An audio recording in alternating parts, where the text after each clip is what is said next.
Mr. Piston Fly here, hope you're well. Just came out on the bike because it's an absolutely lovely day. It's lunchtime, got some time free, so I thought I'd come and do my little lunchtime half-hour blast. It's got some sort of twisties, turnies, some faster roads as well, and it's a little ride that I just often do when I want to blow away the cobwebs. And I've still got the big Tiger Sport with me. Thought it'd be a great chance to give it a go because it's a big old bike, but it really does hustle if you want it to. Unfortunately, the speedo on this demo bike's gone wrong, so I've had to put an inoperative sticker on it, but that hopefully won't spoil my fun too much. So stick around, stay tuned, and let's just go for a bit of a ride. So I've just got the Tiger Sport in road mode at the moment because the roads are a little bit damp, a little bit slippery. I don't want to be going too mad, but at the same time I don't think it quite warrants rain mode, so road it is. Right, now I've got to be a bit careful because my route takes me up past the Prime Minister's country home, which is Chequers, which is up this way, and I rode through here actually about half an hour ago, just through the town of Great Bissenden there, and there I saw a police car parked and about 6 white Honda VFRs with policemen sat on them, and I happen to know that's the group that are responsible for escorting VIPs around the place, and that includes the royals and the Prime Ministers, and given Chequers is not far away, I suspect the Prime Minister might be visiting Chequers, so even though I said this is a great route for hustling along, I want to be a bit careful because they might be crawling with police. Okay, we're coming out of the built up area.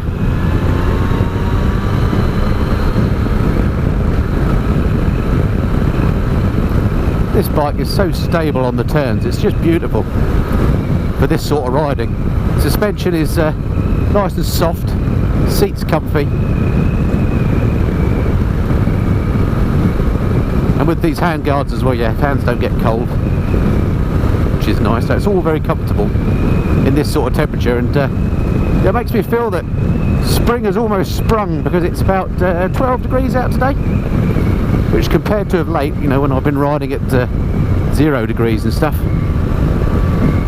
12 degrees seems like luxury. The state of the road is pretty awful though, some huge potholes around, and this particular route is prone to tractor traffic, so you get quite a lot of mud and gravel left on the road, so gotta be a bit careful.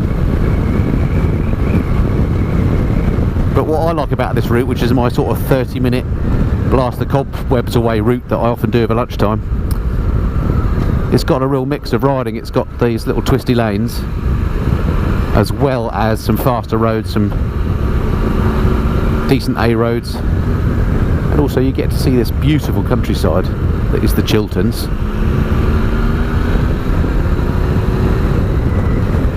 You know, I'm only 30 miles away from central London, but you know, this is the sort of scenery I have. Rolling hills, it's just beautiful.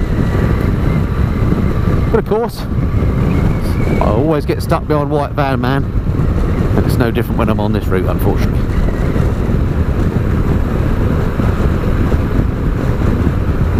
So mission number 1 is to get past this Enterprise Renter white van. Unfortunately, I know this road pretty well and there aren't really many overtaking spots for a little while. Found a neat little spot to put my little GoPro session there, so hopefully you're getting a nice view of my Fizzog. Well, I don't know if a nice view is possible, but a view.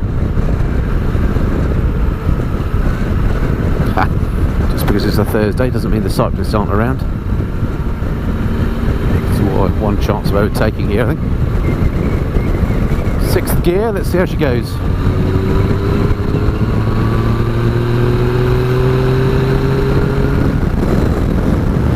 She goes very well indeed, I think is the answer.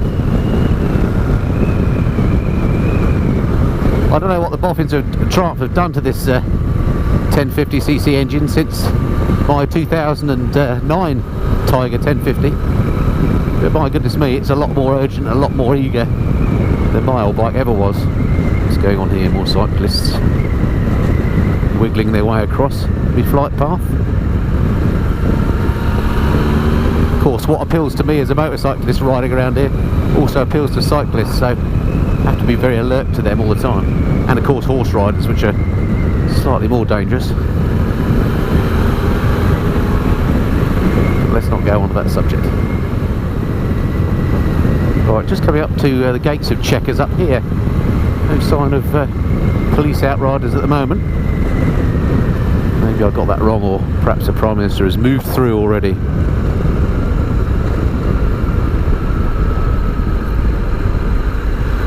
Much going on there.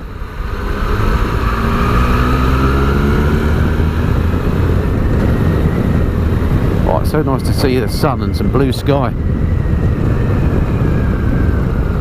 One or two snowdrops around. Spring is almost upon us. It can't come a moment too soon as far as I'm concerned.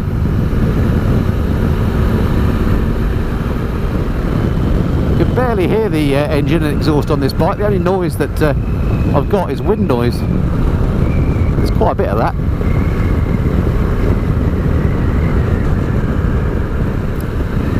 This winter has really been a long old drag. And summer can't come soon enough for me. I get a bit depressed in the winter. I think I get affected by that seasonally affected disorder, SAD. Just the lack of light doesn't do me any good. It stops me doing all the things I like doing, namely being out on my bike. Well, it doesn't stop me doing that, but it's not as much fun. But it does stop me flying so much as I'd like to.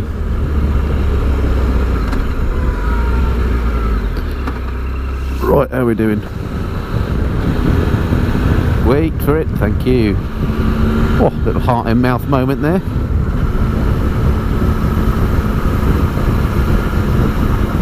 I don't know about you, but I tend to get those heart in mouth moments pretty much, I don't know, every second trip somebody looks like they're going to pull out on me, and luckily, touch wood, nobody has that's led to an accident yet. I've had lots of people actually pull out on me, but I'm always alert to the fact that they look like they're going to do it, so I'm ready to stop.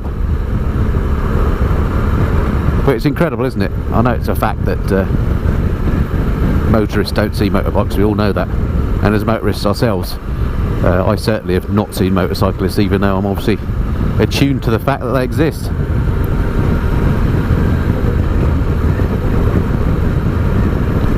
You just have to be so careful and just assume everybody's going to pull out on you.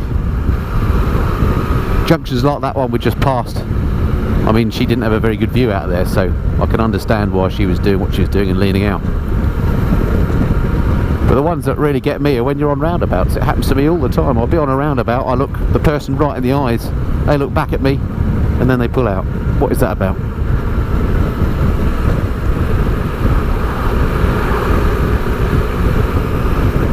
So roundabouts I always treat with extreme caution. Wendover, for your Tommy, the vote is over. Okay, just crossing the bit of faster road that we're going to be coming back on in a minute. Quick check down there, looking nice and empty. Coming into the splendid little town of Wendover, and I know it's a town because although it's small, as you can see, there's a market on here, and that apparently is what makes a village a town. If there's a regular market, it becomes a town. And of course, if you show a cathedral in it, then it becomes a city. Well, that's the sort of loose rule of thumb anyway. It's the one I operate by.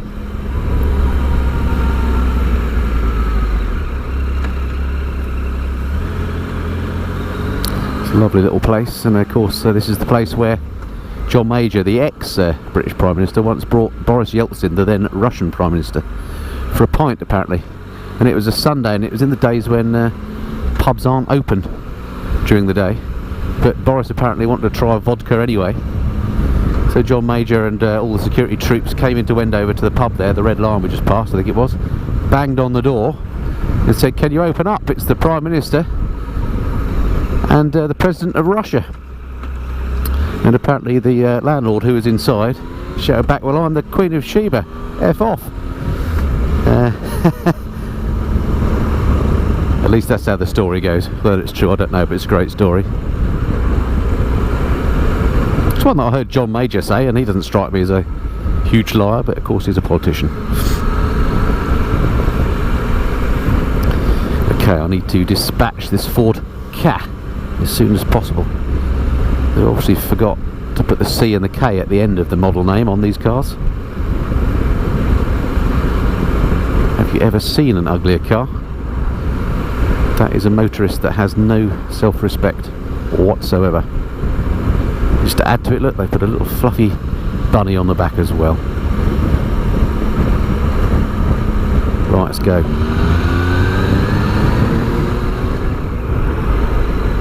Oh, lovely smell of roast dinners wafting out of that pub. Reminding me it's time to head back home soon and get the lunch on.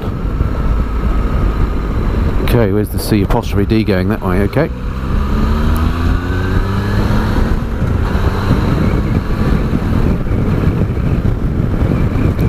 Right, and here we join, I head back towards Great Biston, I join the little Wendover bypass, which is a slightly quicker road. Nothing behind me.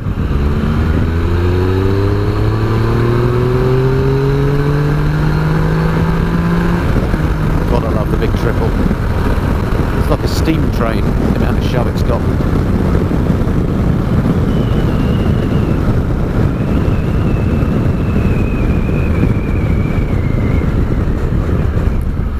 Right, we'll be going this way then.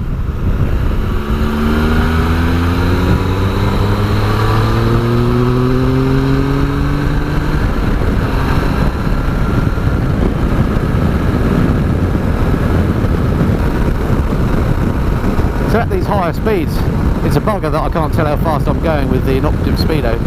But there's quite a bit of wind off the top of the screen, and I'm getting some sort of high frequency vibration on the top of the head. It's not unbearable, but I think if you're riding at these higher speeds for a long period of time, that might get a little bit fatiguing. This is such a flickable bike for a big machine.